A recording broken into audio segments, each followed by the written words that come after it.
Hi ಎಲ್ರಿಗೂ ನಮಸ್ಕಾರ. Share marketing Kannada ಚಾನಲ್ಗೆ ನಿಮಗೆ ಸ್ವಾಗತ. ಜೂನ್ 24ರ ಮಾರ್ಕೆಟ್ ಅಪ್ಡೇಟ್ನ ನೋಡೋದಾದ್ರೆ ಮಾರ್ಕೆಟ್ನಲ್ಲಿ ಪಾಸಿಟಿವ್ ಟ್ರೆಂಡ್ ಕಂಟಿನ್ಯೂ ಆಗ್ತಿದೆ.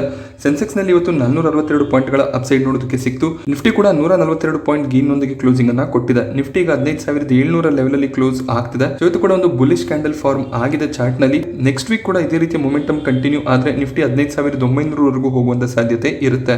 15,900 ಒಂದು ಕ್ರೂಷಿಯಲ್ ರೆಸಿಸ್ಟೆನ್ಸ್ ಆಗಿರುತ್ತೆ. ಬ್ಯಾಂಕ್ ನಿಫ್ಟಿ ಕೂಡ 492 ಪಾಯಿಂಟ್ ಗೇನ್ ನೊಂದಿಗೆ ಇವತ್ತು ಕ್ಲೋಸ್ ಆಗಿದೆ.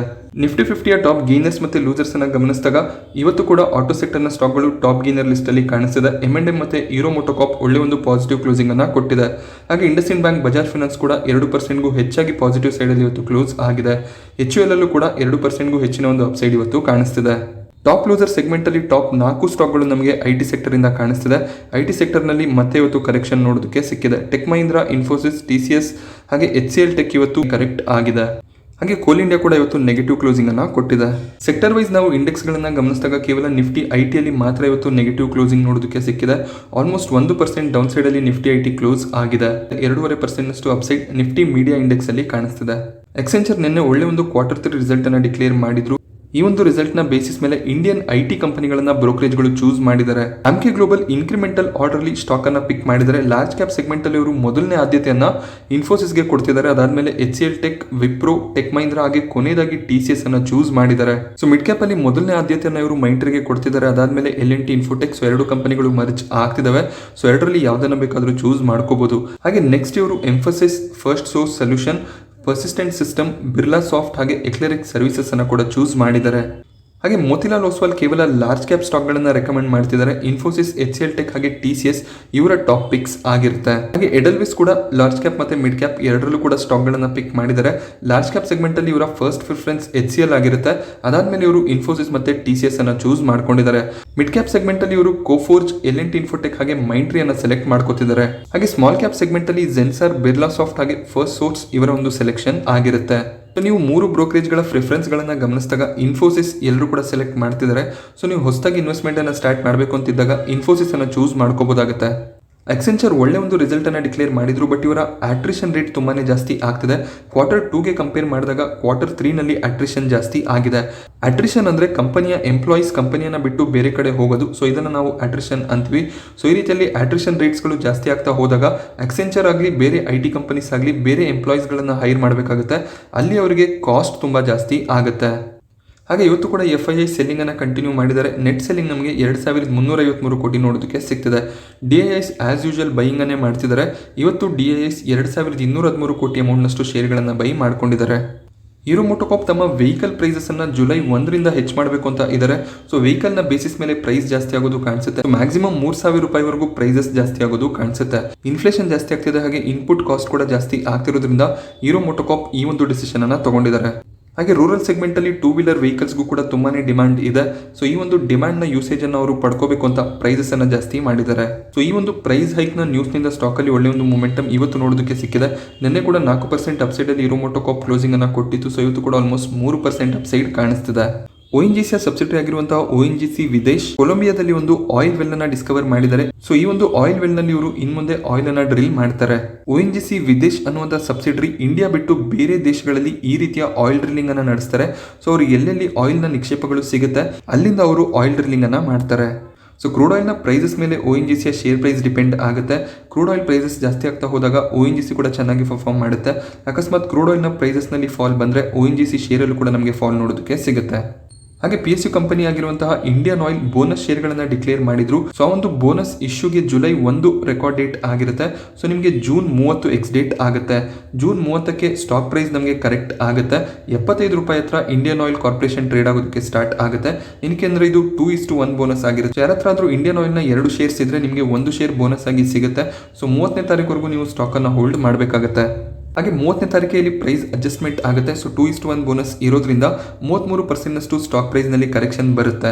ಹಾಗೆ ಇನ್ನೊಂದು PSU ಸೆಕ್ಟರ್ನ ಕಂಪನಿ ಪವರ್ ಸೆಕ್ಟರ್ನ ಕಂಪನಿ ಆಗಿರುವಂತಹ REC ಕೂಡ ಬೋನಸ್ ಇಶ್ಯೂ ಬಗ್ಗೆ ಡಿಸ್ಕಷನ್ ಅನ್ನ ಮಾಡ್ತಿದ್ದಾರೆ. 30ಕ್ಕೆ ಇವರ ಬೋರ್ಡ್ ಮೀಟಿಂಗ್ ಇರುತ್ತೆ. ಈ ಒಂದು ಬೋರ್ಡ್ ಮೀಟಿಂಗ್ ಅಲ್ಲಿ ಇವರು ಬೋನಸ್ ಇಶ್ಯೂ ಬಗ್ಗೆ ಡಿಸಿಷನ್ ಅನ್ನ ತಗೋತಾರೆ. ಹಾಗೆ ಯಾವ ಒಂದು ರೇಷಿಯೋದಲ್ಲಿ ಬೋನಸ್ ಅನ್ನ ಇಶ್ಯೂ ಮಾಡಬೇಕು ಅದರ ಬಗ್ಗೆ ಕೂಡ ಡಿಸಿಷನ್ಸ್ ಬರುತ್ತೆ. REC ಒಳ್ಳೆ ಒಂದು ಡಿವಿಡೆಂಡ್ ಗಳನ್ನ ಕೂಡ ಡಿಕ್ಲೇರ್ ಮಾಡ್ತಾರೆ. ಸೊ ₹6 ಡಿವಿಡೆಂಡ್ ಅನ್ನ ಇವರು ರೀಸೆಂಟ್ ಆಗಿ ಡಿಕ್ಲೇರ್ ಮಾಡಿದ್ರು. ₹118 ಹತ್ರ ಈಗ ಸ್ಟಾಕ್ ನಮಗೆ ಟ್ರೇಡ್ ಆಗ್ತಾ ಇದೆ. REC ಯೂಶಲಿ 100 ರಿಂದ 130 ರೇಂಜ್ ಅಲ್ಲಿ ಟ್ರೇಡ್ ಆಗ್ತಿರುತ್ತೆ. ಸೊ ಪ್ರತಿ ಕ್ವಾರ್ಟರ್ ನಲ್ಲಿ REC, PFC ಈ ಎಲ್ಲ ಕಂಪನಿಗಳು ಡಿವಿಡೆಂಡ್ ಗಳನ್ನ ಕೊಡ್ತಿರ್ತಾರೆ. PSU ಸೆಕ್ಟರ್ ನ ಸ್ಟಾಕ್ ಗಳಲ್ಲಿ ಡಿವಿಡೆಂಡ್ ತುಂಬಾ ಚೆನ್ನಾಗಿರುತ್ತೆ, ಬಟ್ ಗ್ರೋತ್ ಪ್ರಾಸ್ಪೆಕ್ಟಿವ್ ಗಳು ಅಷ್ಟು ಚೆನ್ನಾಗಿ ಇರೋದಿಲ್ಲ. ನೈಕಾ 2400 ಲೆವೆಲ್ ಇಂದ ತುಂಬಾನೇ ಕರೆಕ್ಟ್ ಆಗ್ತಿತ್ತು. ಸೊ ಈಗ ₹1400 ಹತ್ರ ಟ್ರೇಡ್ ಆಗ್ತಿದೆ. ಜೆಫ್ರೀಸ್ ಈ ಒಂದು ಸ್ಟಾಕ್ ಅನ್ನ ಕವರ್ ಮಾಡಿದ್ದಾರೆ. ಹಾಗೆ ಇವರು ಒಂದು ವರ್ಷಕ್ಕೆ ₹1650 ಟಾರ್ಗೆಟ್ ಅನ್ನ ಫಿಕ್ಸ್ ಮಾಡ್ತಿದ್ದಾರೆ. ನೈಕಾ ಸಿನಾರಿಯೋ ಬೇಸಿಸ್ ಮೇಲೆ 2300 ಲೆವೆಲ್ ವರೆಗೂ ಹೋಗಬಹುದು ಅಂತ ಇವರು ಪ್ರೆಡಿಕ್ಟ್ ಮಾಡ್ತಿದ್ದಾರೆ. ಸಿನಾರಿಯೋ ಬೇಸಿಸ್ ಅಂದ್ರೆ ಮಾರ್ಕೆಟ್ ನಲ್ಲಿ ಒಳ್ಳೆ ಒಂದು ಮೊಮೆಂಟಮ್ ಇದ್ರೆ ನೈಕಾ ಮತ್ತೆ 2300 ಲೆವೆಲ್ ವರೆಗೂ ಹೋಗಬಹುದು ಅಂತ ಜೆಫ್ರೀಸ್ ಪ್ರೆಡಿಕ್ಟ್ ಮಾಡ್ತಿದ್ದಾರೆ. ಇದೇ ರೀತಿಯಲ್ಲಿ ಮಾರ್ಕೆಟ್ ರೇಂಜ್ ಬೌಂಡ್ ಆಗಿ ಟ್ರೇಡ್ ಮಾಡ್ತಿದ್ರೆ 1650 ಲೆವೆಲ್ ಅಲ್ಲಿ ನಮಗೆ ನೈಕಾ ಇನ್ನೊಂದು ವರ್ಷದಲ್ಲಿ ಟ್ರೇಡ್ ಆಗೋದು ಕಾಣಿಸುತ್ತೆ ಅಂತ ಇವರು ಪ್ರೆಡಿಕ್ಟ್ ಮಾಡ್ತಿದ್ದಾರೆ. ಆಲ್ರೆಡಿ ನೈಕಾ ಪ್ರೈಸ್ ನಲ್ಲಿ ನಮಗೆ 31% ನಷ್ಟು ಕರೆಕ್ಷನ್ ನೋಡೋದಕ್ಕೆ ಸಿಗ್ತಿದೆ. ನ್ಯೂ ಏಜ್ ಕಂಪನಿಯ ಸ್ಟಾಕ್ ಗಳು ಏನು ಮಾರ್ಕೆಟ್ ಅಲ್ಲಿ IPO ಮೂಲಕ ಲಿಸ್ಟ್ ಆಯಿತು. ಸೊ ಅದನ್ನೆಲ್ಲ ನಾವು ಕಂಪೇರ್ ಮಾಡಿದಾಗ ನೈಕಾ ಈಗ ಒಂದು ಒಳ್ಳೆ ವ್ಯಾಲ್ಯೂಷನ್ ಅಲ್ಲಿ ಟ್ರೇಡ್ ಮಾಡ್ತಿದೆ. ಸೊ ಹಾಗೆ ಇವರು ಪ್ರಾಫಿಟ್ ಅನ್ನ ಡಿಕ್ಲೇರ್ ಮಾಡ್ತಿದ್ದಾರೆ. ಸೊ ಅದು ಕೂಡ ಒಂದು ಇಂಪಾರ್ಟೆಂಟ್ ಥಿಂಗ್ ಆಗಿರುತ್ತೆ. ಆಕ್ಸಿಸ್ ಮ್ಯೂಚುವಲ್ ಫಂಡ್ನ 7 ರಿಂದ 8 ಫಂಡ್ಗಳಲ್ಲಿ ನಮಗೆ ಫ್ರಾಡ್ ಆಗಿದೆ ಅನ್ನುವಂಥ ನ್ಯೂಸ್ ಇತ್ತು. ಈ ಒಂದು ನ್ಯೂಸ್ನ ಬೇಸಿಸ್ ಮೇಲೆ ಆಕ್ಸಿಸ್ ಮ್ಯೂಚುವಲ್ ಫಂಡ್ ಕೆಲವೊಂದಿಷ್ಟು ಫಂಡ್ ಮ್ಯಾನೇಜರ್ಗಳನ್ನ ಕೆಲಸದಿಂದ ತೆಗೆದುಹಾಕಿದ್ರು. ಸೊ ಈ ರೀತಿಯಾದಂತಹ ಫಂಡ್ ಮ್ಯಾನೇಜರ್ಸ್ಗಳಲ್ಲಿ ಒಬ್ಬರಾದಂತಹ ವೀರೇಶ್ ಜೋಶಿ ರಾಂಗ್ಫುಲ್ ಟರ್ಮಿನೇಷನ್ ಆಗಿದೆ, ಅಂದ್ರೆ ಯಾವುದೇ ಒಂದು ಕಾರಣ ಇಲ್ಲದೆ ತಮ್ಮನ್ನ ಕೆಲಸದಿಂದ ತೆಗೆದುಹಾಕಿದ್ದಾರೆ. ಹಾಗೆ ತಮ್ಮ ರೆಪ್ಯುಟೇಷನ್ ಕೂಡ ಡ್ಯಾಮೇಜ್ ಆಗಿದೆ. ಈ ಒಂದು ಡ್ಯಾಮೇಜ್ ಅನ್ನ ತುಂಬಿಸ್ಕೊಡೋದಕ್ಕೆ 54 ಕೋಟಿ ಆಕ್ಸಿಸ್ ಮ್ಯೂಚುವಲ್ ಫಂಡ್ ಇವರಿಗೆ ಕೊಡಬೇಕು ಅಂತ ಬಾಂಬೆ ಹೈಕೋರ್ಟ್ ಅಲ್ಲಿ ಕೇಸನ್ನ ಹಾಕಿದ್ದಾರೆ. ಸೊ ಈ ಒಂದು ಕೇಸ್ನ ಹಿಯರಿಂಗ್ ನಮಗೆ ನೆಕ್ಸ್ಟ್ ವೀಕ್ ನೋಡೋದಕ್ಕೆ ಸಿಗುತ್ತೆ. ಸೊ ಹೈಕೋರ್ಟ್ ಕಡೆಯಿಂದ ಯಾವೊಂದು ಡಿಸಿಷನ್ಸ್ ಬರುತ್ತೆ ಅದನ್ನು ಕೂಡ ನಾವು ಗಮನಿಸಬೇಕಾಗುತ್ತೆ. ನಜರಾ ಟೆಕ್ನಾಲಜೀಸ್ ನ ಬೋರ್ಡ್ ಬೋನಸ್ ಅನ್ನ ಡಿಕ್ಲೇರ್ ಮಾಡಿದ್ರು. ಸೊ ಇವತ್ತು ಎಕ್ಸ್ ಡೇಟ್ ಇತ್ತು, 27ನೇ ತಾರೀಕು ರೆಕಾರ್ಡ್ ಡೇಟ್ ಆಗಿರುತ್ತೆ. ಸೊ ಇವತ್ತು ₹520 ಹತ್ರ ಶೇರ್ ಓಪನ್ ಆಗಿತ್ತು. ನಿನ್ನೆ ಕ್ಲೋಸಿಂಗ್ ನಮಗೆ 1040 ಪ್ರೈಸ್ ಅಲ್ಲಿ ಆಗಿದ್ರಿಂದ ಸೊ ಅರ್ಧದಷ್ಟು ನಮಗೆ ಪ್ರೈಸ್ ನಲ್ಲಿ ಕರೆಕ್ಷನ್ ಇವತ್ತು ನೋಡೋದಕ್ಕೆ ಸಿಕ್ಕಿತ್ತು. ಏನಕ್ಕೆ 1:1 ಬೋನಸ್ ಆಗಿರೋದ್ರಿಂದ 50% ನಷ್ಟು ಸ್ಟಾಕ್ ಪ್ರೈಸ್ ಕರೆಕ್ಟ್ ಆಗಿತ್ತು. ಬಟ್ ಈ ಒಂದು ಅಡ್ಜಸ್ಟ್ಮೆಂಟ್ ಆಗಿದ ತಕ್ಷಣ ಸ್ಟಾಕ್ ಪ್ರೈಸ್ ನಲ್ಲಿ ಒಳ್ಳೆ ಒಂದು ಮೊಮೆಂಟಮ್ ನೋಡೋದಕ್ಕೆ ಸಿಕ್ಕಿದೆ. 20% ನಷ್ಟು ಸ್ಟಾಕ್ ರೈಸ್ ಆಗಿದೆ. ಸೊ ಯಾರ್ಯಾರು ಇವತ್ತು ಬೈಯಿಂಗ್ ಅನ್ನ ಮಾಡಿರ್ತಾರೆ ಅವರಿಗೆ ಬೋನಸ್ ಶೇರ್ಗಳು ಸಿಗೋದಿಲ್ಲ. ನಿನ್ನೆವರೆಗೂ ಯಾರು ಶೇರ್ಗಳನ್ನ ಬೈ ಮಾಡ್ಕೊಂಡಿರ್ತಾರ ಎಲ್ರಿಗೂ ಕೂಡ ಬೋನಸ್ ಶೇರ್ ಸಿಗುತ್ತೆ. ದ್ವಾರಿಕೀಶ್ ಶುಗರ್ ನಲ್ಲಿ ತುಂಬಾನೇ ಫಾಲ್ ನಮಗೆ ನೋಡೋದಕ್ಕೆ ಸಿಕ್ಕಿತ್ತು. ಇವತ್ತು ಒಂದೇ ದಿನ ಸ್ಟಾಕ್ 10% ನಷ್ಟು ರೈಸ್ ಆಗಿದೆ. ಇದಕ್ಕೆ ಮುಖ್ಯವಾದ ಕಾರಣ ಅಂದ್ರೆ ಇವರು ಹೊಸ ಒಂದು ಪ್ಲಾಂಟ್ ಅನ್ನ ಕಮಿಷನ್ ಮಾಡ್ಕೊಂಡಿದ್ದಾರೆ. ಈ ಒಂದು ಪ್ಲಾಂಟ್ ನಲ್ಲಿ 175 ಕಿಲೋಲೀಟರ್ ನಷ್ಟು ಶುಗರ್ ಒಂದು ದಿನಕ್ಕೆ ಪ್ರೊಡ್ಯೂಸ್ ಆಗುತ್ತೆ. ಈ ಒಂದು ಕಾರಣದಿಂದ ಸ್ಟಾಕ್ ನಲ್ಲಿ ಒಳ್ಳೆ ಒಂದು ಪಾಸಿಟಿವ್ ಮೊಮೆಂಟಮ್ ಇವತ್ತು ನೋಡೋದಕ್ಕೆ ಸಿಕ್ಕಿದೆ. ಸೊ ಯಾವುದೇ ಒಂದು ಸ್ಟಾಕ್ ಆಗಿರ್ಬೋದು, ಈ ರೀತಿಯ ಪಾಸಿಟಿವ್ ನ್ಯೂಸ್ಗಳು ನಮಗೆ ಸಡನ್ ಆಗಿ ನೋಡೋದಕ್ಕೆ ಸಿಕ್ಕಿದಾಗ ಅಲ್ಲಿ ನಮಗೆ ಸ್ಟಾಕ್ ಪ್ರೈಸ್ ನಲ್ಲಿ ಒಳ್ಳೆ ಒಂದು ಮೊಮೆಂಟಮ್ ಕಾಣಿಸುತ್ತೆ. ಮಾರ್ಕೆಟ್ ಈ ರೀತಿಯಲ್ಲಿ ಸೈಡ್ ವೈಸ್ ಅಲ್ಲಿ ಟ್ರೇಡ್ ಆಗ್ತಿದ್ದಾಗ ನಿಮಗೆ 9-10% ನಷ್ಟು ಪ್ರಾಫಿಟ್ ಕಾಣಿಸಿದಾಗ ನೀವು ಲೋವರ್ ಲೆವೆಲ್ ಗಳಲ್ಲಿ ಸ್ಟಾಕ್ ಅನ್ನ ಬೈ ಮಾಡ್ಕೊಂಡಿದ್ರೆ ಅಲ್ಲಿ ನೀವು ಪ್ರಾಫಿಟ್ಸ್ ಅನ್ನ ಬುಕ್ ಮಾಡ್ತಾ ಹೋಗಬಹುದಾಗುತ್ತೆ.